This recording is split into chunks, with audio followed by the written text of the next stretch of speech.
you can say good or bad when being a captain. It's like hard, right? It's a little subjective. But at the same time, like there is a lot to it that's very important that I was missing on because I was being the same guy I was when I was, quote unquote, doing my role within the team of, being an offensive player. And I was only preparing myself for the game. Mm-hmm. And it was the learning process of helping prepare all 60 guys for the game and then having other stress and organization on your plate when it comes to being a great captain. And it was one thing that we never really realized how good of a job Danny was doing of it.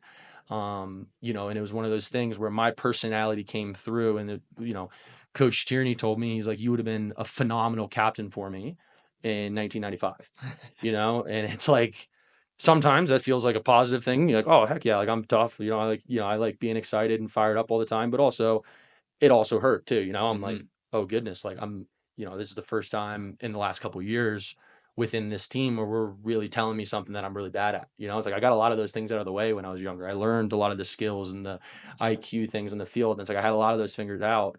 And it was like all of a sudden when I'm at my most confident and most under control feeling on the field, I felt the least control I've ever had as a leader, as a mentor to younger guys, but also like I would say I had it was hard for me because Danny was elected a captain when he was younger. So he had that time to learn what it's like to be a captain and be a leader to guys that were also your best friends and still are your best friends Mm-hmm. that are on the same playing field and level as you, right? It's quote unquote level. Like, we were always big and adamant about freshmen. Everyone gets treated the same, and that's true. But it's also like, lack of experience is lack of experience. Like there's some things when you're a freshman, it's just like, yeah, keep your mouth shut. You need to learn and know how we do things. And Mm-hmm. that's a part of all teams and organizations, right? But the ability to do that across the whole team and continue to be yourself on the field and continue to hold a positive relationship and a good mentality with the coaches,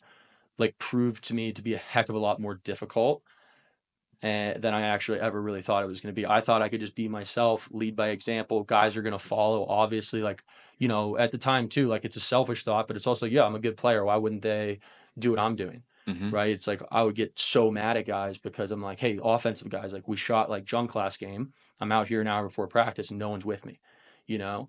And it never felt like a bad message sometimes because like that had been said to me before, Mm-hmm. but I never thought about, I guess you could say like not even just tone, but like, what are you taking into account of those other guys as you're pushing them towards doing those things? Mm-hmm. It's like that all of a sudden having 60 guys, not only just their personalities, but their lives, everything that's going on in their lives.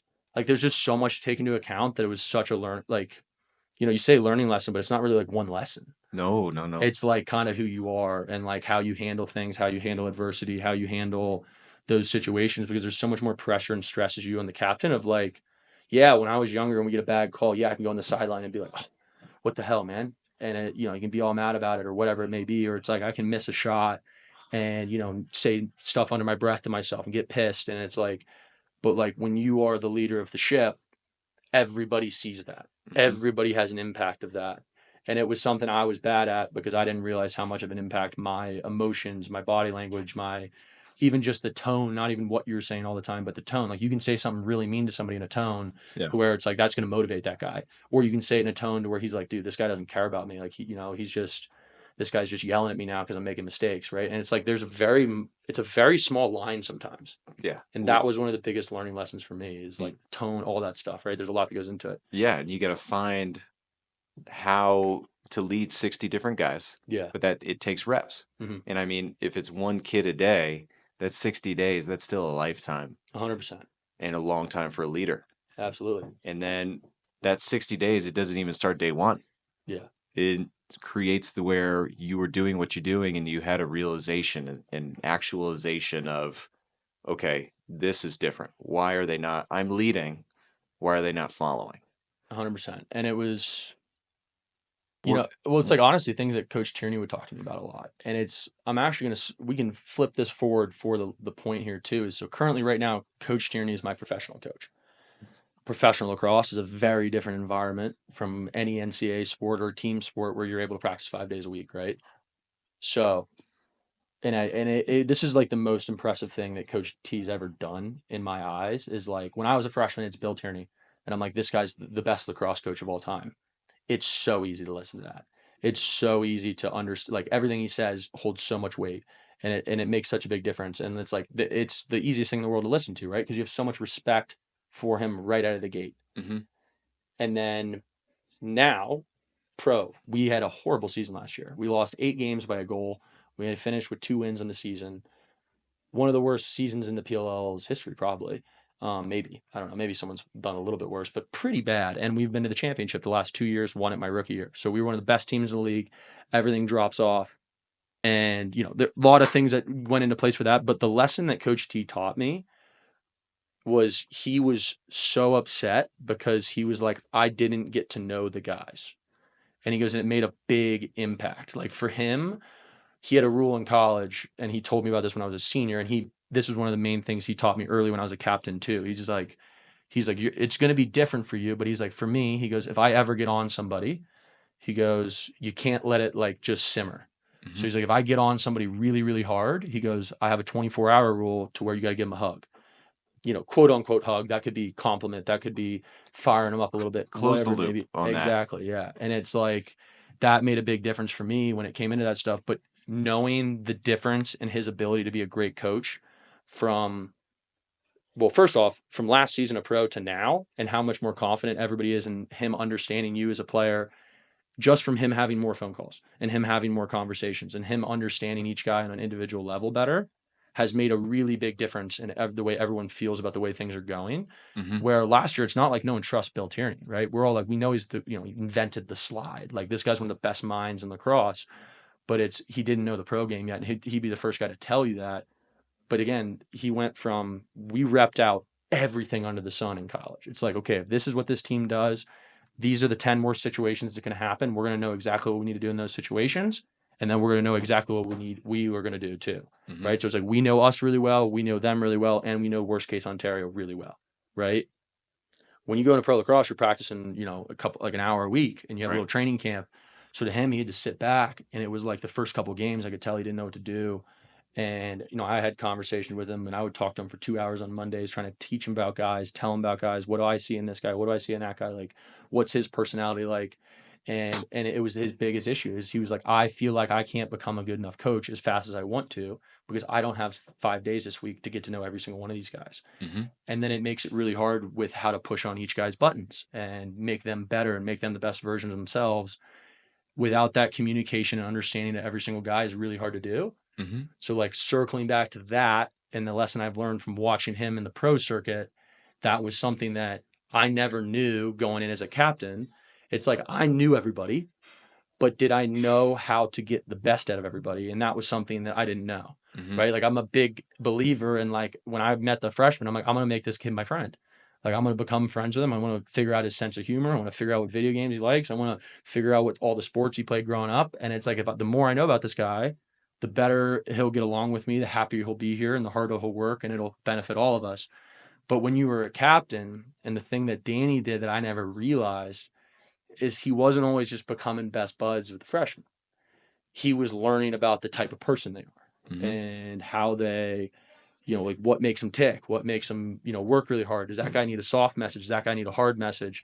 And it was like, by the end of like my career being a captain, it was like, I'm starting to get there, but I see why 2, 3 years makes him as good as he was at it. And it's Hmm. like, that's why coaches develop that so strongly and why it is so hard to be a captain because you're not just being yourself. You're stepping into a new like set of shoes on top of the ones you're already wearing Hmm. that has a very big impact on what you care about a ton, which is that team. So it's like there's a lot. Oh yeah. So that I mean that's why I started this whole mission is because my value 3 year team captain and then into a grad assistant coach. So that transition, these were my friends, they were my teammates, and then they became my athletes. So the responsibility that I held for them became real when I became their coach. So I understand his path in 1, 2, 3 years. Like I get to know those guys, and then transition. We talked about my jump from D3 to Georgetown.